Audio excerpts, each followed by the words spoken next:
আজকে 14 নম্বরে এরকম কোনো জ্যাম নেই,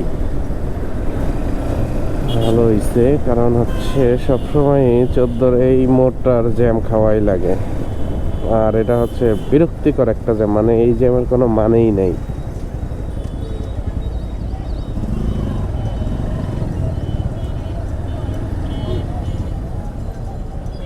আরে প্রাইভেট কারগুলো এরকম করে, প্রাইভেট কারগুলোর জন্য বেশি সমস্যা হয়।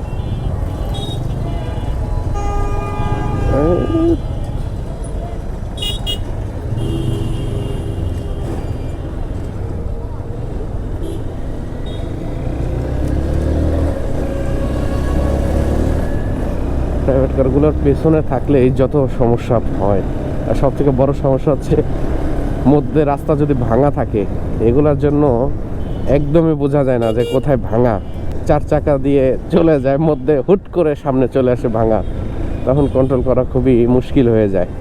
যার কারণে ওদের সাথে থাকার কোনো মানেই নেই।